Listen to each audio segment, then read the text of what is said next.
కశ్మీర్ ఉగ్రదాడిలో విశాఖవాసి చంద్రమౌళి మృతి చెందినట్లు అధికారులు ధృవీకరించారు. చంద్రమౌళిని పరిగెత్తించి మరీ ఉగ్రవాదులు చంపారు. చంద్రమౌళి ఆయన సతీమణి నాగమణితో పాటు మరో ఇద్దరు దంపతులు విశాఖ నుంచి ఈ నెల 18న కశ్మీర్కు వెళ్లారు. ఇంతలో ఈ దారుణం జరిగింది. చంద్రమౌళి మృతదేహానికి పోస్టుమార్టం పూర్తయింది. చంద్రమౌళి మృతదేహాన్ని ఎయిర్ లిఫ్టింగ్ ద్వారా విశాఖకు తరలిస్తున్నారు.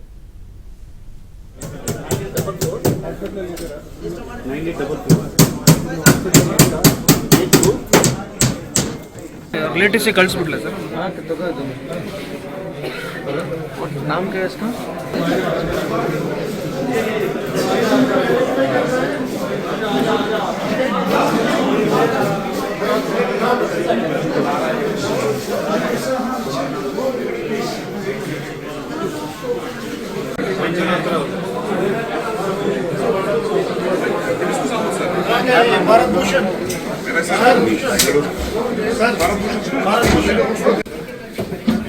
यहाँ से आगे यहाँ के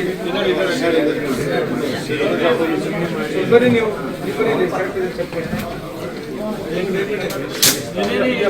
आराम सर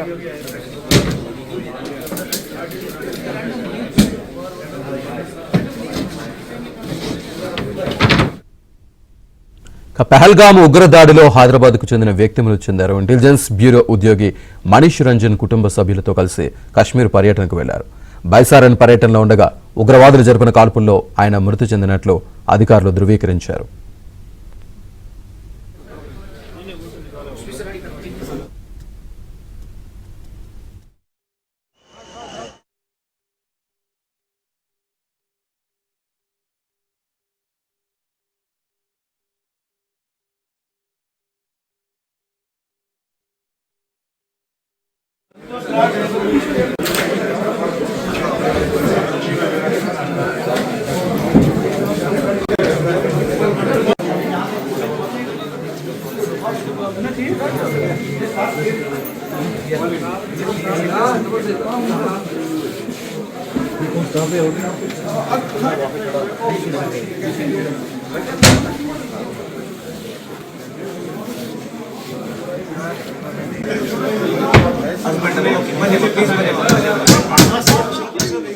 చంద్రమౌళి గారు స్టేట్ బ్యాంక్ మేనేజర్గా ఇక్కడ 3 years బ్యాక్ హౌస్ కొనుక్కున్నారండి, ఫ్లాట్. యాజ్ అ ఫ్లాట్ నేను ఇక్కడ అపార్ట్మెంట్ సెక్రటరీగా ఉండేవాళ్ళం. మీటింగ్లకి వాటికి వస్తూ ఉండేవాళ్ళు, వాకింగ్లో కలిసేవాళ్ళు, చాలా జోవియల్గా సోషల్గా ఫ్రెండ్లీగా ఉండేవాళ్ళు.